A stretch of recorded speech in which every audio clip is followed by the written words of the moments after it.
to be selected among scientific subcommittee member at the 13th Asia Pacific Society of Periodontology meeting held on 28 to 29 September 2019 at Kuala Lumpur, Malaysia. So this was short about our guest. In fact, very short, I think, because I was saying that it was a long list of your achievements.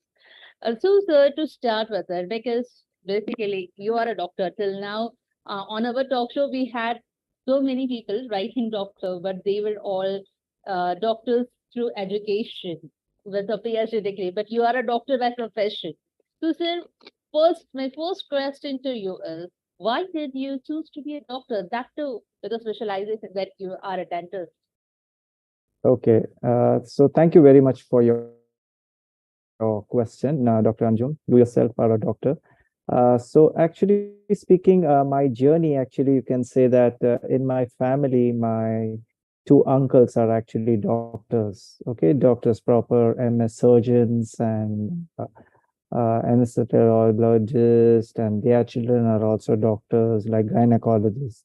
But in my family, like my father and mother, they were more into the insurance and banking sector, and they kind of at that time when I went for the interview, or through the government selection. So I'll be very honest, I did not get a medical seat. So the only other thing which was available was dentistry, and so I said, like, why not? I mean, like, even that is because my dad always keeps saying that when I was from small, I used to always, we buy that small doctor set and things like that and all. And I used to like being a doctor. So basically, I guess, and that's how, since I didn't get medical, I kind of jumped into the bandwagon of dentistry. So I think it's good. I mean, I kind of like it. It's not like, oh, kind of a feeling, many a times you get that, oh, maybe I could have done, or I should have maybe missed a year or something. But no, I'm pretty cool about it. And I like the fact that I'm a dentist. Yeah. Then moving on. So once I finished my 5 years of undergrad, then I moved into working for a year, also preparing for the entrance exams and things like that. And so I finally then I joined my master's in perio at the GSS college in Mysore. So that's another. I was the first batch that year, the first batch for 3 years of postgraduate education. Otherwise, till my previous year, it was always 2 years of post graduation. So now it's like worldwide, it is considered like a master's program as a 3 years program. So how I selected this is also because of some of my teachers who, kind of instilled with me. They talked about this discipline called as periodontics, where it takes care of the gums. And now I've come to realize that, over the period of so many years, actually the gums are really, really important. And the fact of the matter remains that just as I teach my students, we have around 57 diseases which have been associated with gum disease and the systemic health of the individual. I always give the example of the Heinz ketchup. It's written there on the cap, 57. So not like a cause and an effect kind of a situation, but the importance of treating the gum disease is very important, removing that one risk factor. So yeah, over the years, I've been challenged on these different fronts, and that's how finally I became a qualified periodontist in the year 2004.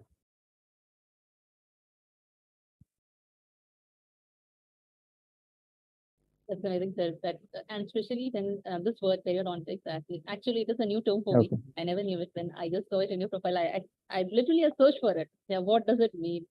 Okay, sir. And after like you did your specialization, so you have your experience in teaching, more than 18 years of experience. So how was this teaching journey? Why did you choose for a teaching profession as well? Yeah, This so I was more into the academics with the consultations in the different areas. So over the years, I've been journeying around across India, teaching in India. So I started my journey first in the Yenapaya Dental College in Mangalore, in Karnataka, where I was there for around 2.5 years. And then I moved on to the St. Joseph College in Andhra Pradesh. And I was teaching the undergraduates associated also with the postgraduate students there. And then moving on, I moved on to Chennai. I taught there. And then from Chennai, I moved on to Bhopal. And then finally, I landed back in my hometown in Mangalore, very nearby, called as Mukka, a small place very near to the Mangalore in Karnataka.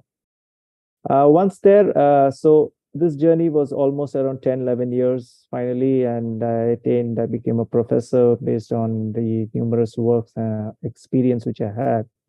And then finally, above professor, there is nothing, right, in India. So then I got an opportunity to come here to Malaysia. So then now I'm started my journey back again here in Malaysia with uh, there is lecturer, then senior lecturer. So now I'm back again. So starting the process all over again. So, and that's how now finally I'm there in Malaysia and I'm associated with the Faculty of Dentistry where I'm teaching for the last 7 years. Here it's mainly to do, I'm teaching with the undergraduate students, motivating them and making them understand the importance uh, of the periodontium, the importance of the gums and how to take care of that and how they can transfer this information to their patients, to the public at large. Yeah, so that's how it is. I am also a professor, so I know when we teach others, we actually learn. We learn True. a lot when we do it. And so you are also a founder of a few organizations like ISPRP and BAP, ASP, which are all related to periodontology. So, so how does it work, and what are the motives of this organization or the So work the done by this Yeah, organization? so these organizations are more related with perio other than the ISPRP, which is the Indian Society for Perio Restorative, and it is actually three different specialities which is clubbed in one. So this concept started with some of my teachers, and we were around few of us who sat together for the first time in 2007, and that's how this I was part of the team, and that's how this. Concept and this society of because when we are doing dentistry day in and day out, basically it is these three branches which mainly we do. Of course, the other branches are also important. We have around 8 disciplines, but when we're talking about the disciplines, when we're talking about these different branches, it's mainly these three main ones. So that is why when we found certain challenges when we are doing certain treatments and things like that, so to get the inputs, that's how this Society of ISPRP was formed. And the BAP Society actually was running since long before, even before, but finally, then when it came about for the registration of societies and things like that, so even I took in an active role and, kind of like a founder member and things like that. But much before when even I was studying and things like that, the Bangalore Academy of Perio was because of the pioneer work of Dr. Ramesh, Dr. Dwaknath, all these people, Dr. Kincha from Bangalore. So all these very famous stalwarts, renowned in the profession. So these used to and are still there in the work. So and it's an ongoing society which even I contribute, like some webinars and things like that. And when I was in Andhra, we thought about this new movement called, to make more awareness and things like that. So that's how we started about this Andhra Society of Perio. So that's about how the journey has been about these different societies.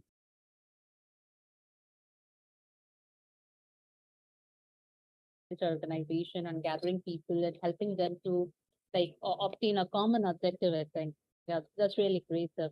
And one more interesting thing, when I was reading your profile, that was about your patent, sir. That is, you have done a system and method to detect multiple teeth distortion using artificial intelligence. Because artificial intelligence is something like that's my area where I work. So I was No, very that's much great. interested in knowing how the dentistry field is being connected to artificial intelligence. So now, machine learning, data science, AI, Yeah. that's you can say eroded into every each aspect of living, you can say. So in this, basically in this patent, though I'm not the first primary author, I'm just the fifth author. But the work what we did was we looked at the different teeth and we took radiographs and you used a gadget to identify these white spot to identify whether the teeth initially how the there is Carey's process, or what in simple language we can say is the decay process on the radiographs. And that using the AI, you can either detect it by your naked eye, or you can use some instruments, or you can use dyes. But if you train the AI system to detect certain changes, certain algorithms, so even you can remove the human element once you program it. So based on that, that's what this patent is about, that we discovered that we could do this thing by using certain nodes and certain identification areas in these radiographs to identify the decay process. So that's what the patent is all about.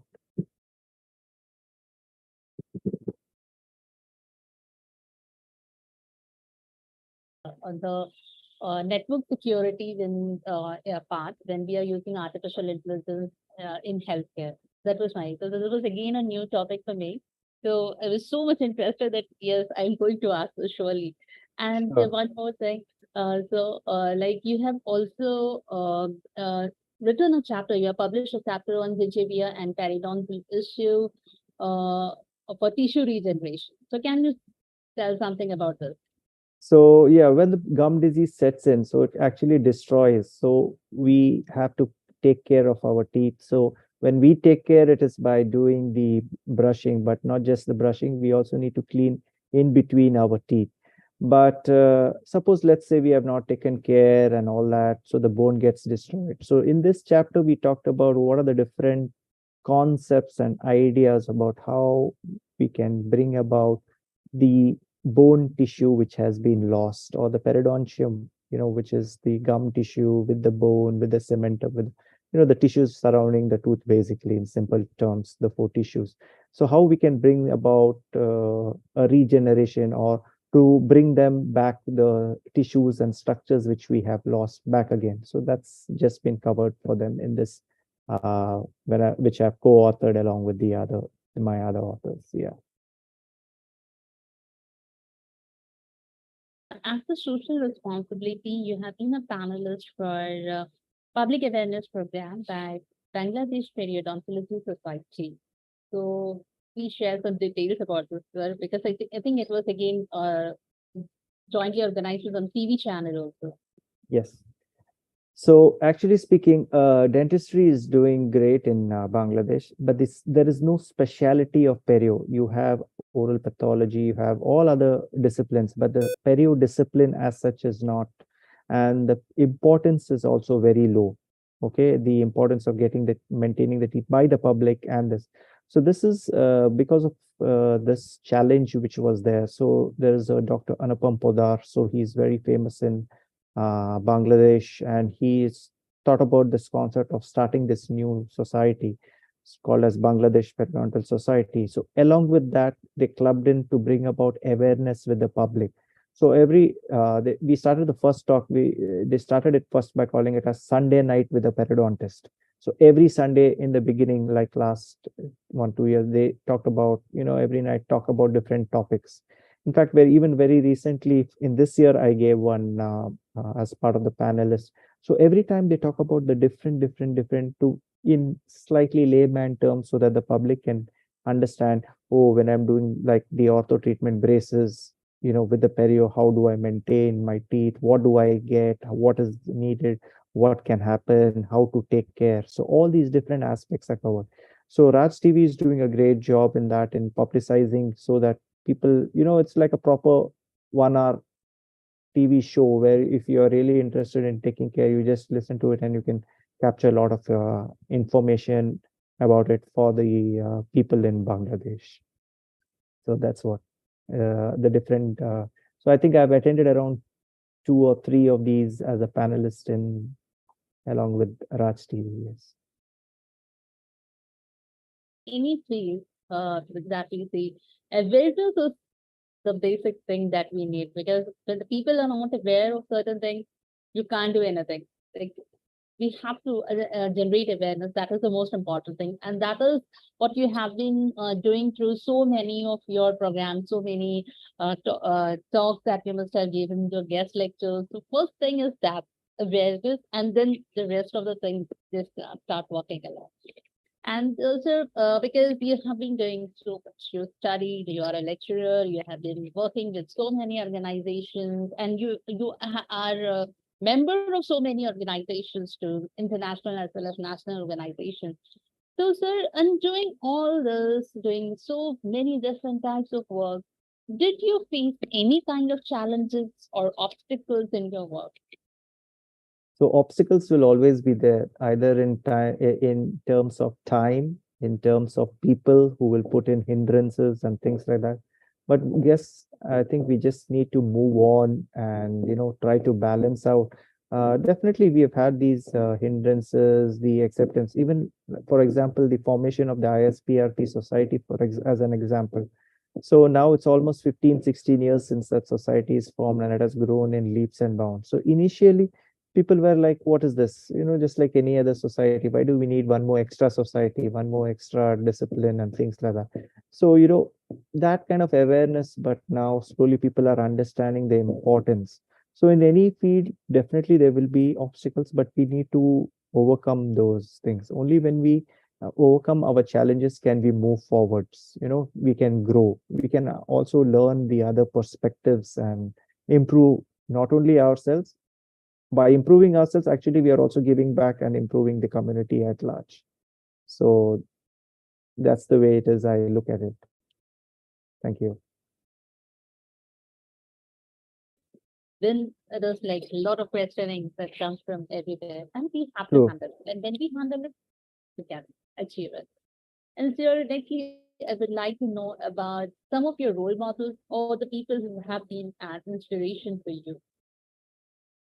Okay. So coming to the role models, definitely my parents. Okay. God, my parents, and uh, actually, we have the role models as and when they come. Like when you're doing your undergraduation, you would see certain of your seniors as your role models. You use some of their good points. Then you see some of your lecturers who are teaching you. Oh, yeah, he has got this nice way of teaching me. I mean, that lecturer is not teaching me that well, but this one is teaching me. So what is it he's doing? Then you learn, so as and when you journey along, as and when you're attending conferences, as and when you're interacting with people. So over a time, many people you will get in as your role models. As in, you will learn some of the important attributes, important qualities which you are going to be picking up from them, which you can imbibe in yourself to help yourself to so that you can grow, you can become a better person, you can improve your skill sets. Okay, because in a field like medical or dental, you need to keep on upgrading yourselves. Okay, so many of the concepts keep changing, the understanding keeps changing, and we have to adapt to the newer technologies. And so as and when we imbibe all these things, the role models keep changing. So this during the COVID time, especially, you'll find that most of your role models will be only there, like only on the screen. So, but interacting with them, that COVID, though it was bad and it has hit us, we have to think the positives were this, like how right now you're hosting me from India, I'm here in Malaysia, but see the connection which we can have, the interaction, and there are so many people who are watching us. So this is the kind of development which took place, and it just skyrocketed these kind of digital platforms. So many people even made, so that interaction will help us. And you see all these different role models about how they go about in doing their things, on the digitally. So that helps us to focus, helps us to take one step at a time towards our growth.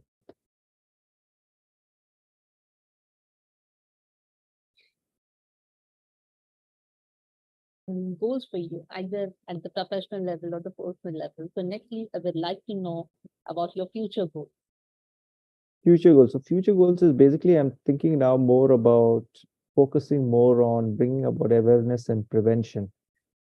We always say prevention is better than cure, but at the end of the day, the person will go to the dentist only for cure, like only if he has pain, only some problem, or his looks are not proper. But how about let's start preventing even that initial thing? So for that, the mindset of the person. So I'm focusing more on bringing about this awareness. A simple example, a simple thing which all of us do in and out every day, that is the toothbrushing.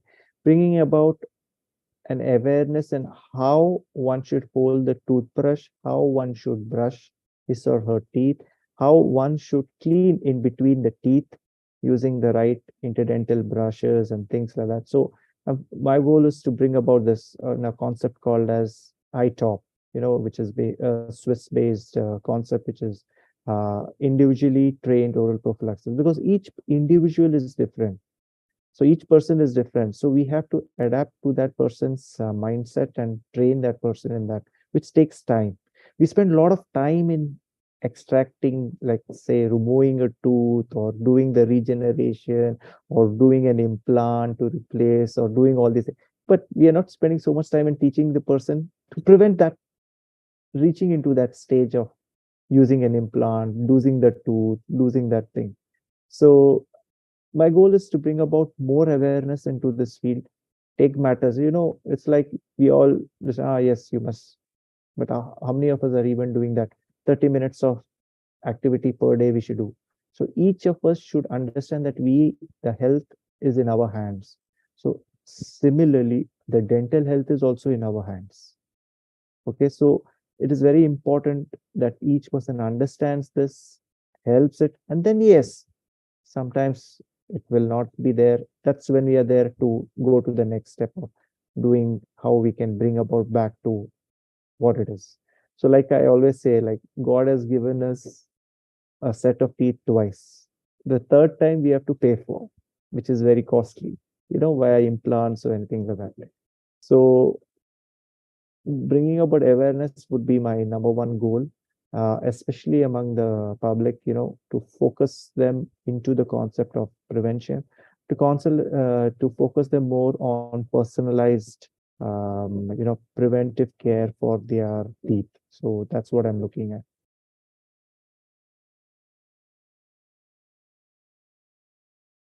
Because they are this interview session. Like you were talking about that dentistry, yes, the treatments are costly and they are also painful. So I wanted to ask why the reason is because I just underwent a RCT, so I know it was very painful. So why these treatments are painful? Can nothing be done to reduce the pain? Okay, so there are different ways one can reduce the pain, but we have to understand that the pain threshold of every person is different. Yes. Okay, so that is one thing. So you can, so for some people, just by little topical gel and things like that, no pain. For some people, just by giving an injection, you can do that. But nowadays, even using computer aided devices, you can give the injections. You have the local anesthetics, which even the agents they have modified. Before we were using lignocaine, now we use streptocaine and bupivacaine, and different agents are also available. So yes, definitely it is there. But my take on the matter is, why did you even let your teeth come into this stage of root canal? The tooth directly does not come into a root canal unless maybe, let's say, you fell down in an accident. I mean, that's something which can happen, right? Maybe you didn't do anything. An accident is an accident, right? A trauma, you fell down. But before an accident or before you get this gum disease, as I would say, there is something called as a reversible gum disease, which is gingivitis, which can be taken care of by you. So before it reached a root canal, it would have been a simple decay, where just a simple filling. Even before it reached the filling, it would have been a still smaller decay. It's just a very simple, what we call it as a pit and fissure sealant or something. And before even that, it was a proper tooth, which you needed a proper cleaning, which was a toothbrushing again, and you're cleaning in between the teeth. It's not toothbrushing alone. Toothbrushing alone will clean only 60, maximum 70% of your teeth surfaces. The remaining 30 to 40 are the in between surfaces which need to be cleaned. So, like I told you, by go, so that also has to be taken care of. Okay, which we neglect. We think like, it's okay, we'll go to the dentist.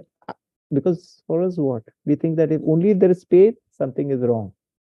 Only if there's some problem, that means it is wrong. But underlying something is happening already in our mouth, in our body, right? We don't get diabetes suddenly, right?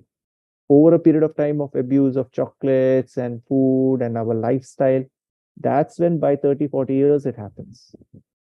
Right. So there is a concept called as prevention and pre-detection and things like that. So we can go into those stages first of stopping the things. I mean, for that, we need to take matter. So, for example, many people are still of the mind, oh, I have 32 teeth. So if one goes, what is the problem? I can use the next tooth. If that goes, the next one. But actually, it doesn't work in that way. Okay. We have fingers, right? 5 fingers. Let's say one is getting spoiled. You just cut it. We use the others. We don't think like that, right? The same concept and the same mindset has to go for our teeth because each tooth has a function. Okay, so I'll be writing along co-authoring one book right now, along with Alpha Dentistry. So in which we talk about these concepts, especially about when it comes to for implants and things like that, and how we can go about preventing this thing. So even that's some work somewhere in this year. Thank you very much, sir, for joining the show and sharing your immense knowledge with us. It was really a pleasure having you on the show. And also thank you to Ravi Shankar sir, the main organizer of the event, and also Zenith ma'am and Dinu who have been Yeah. working hard to bring this show live. Thank you, Vadana. Thank you, sir. Thank you so much.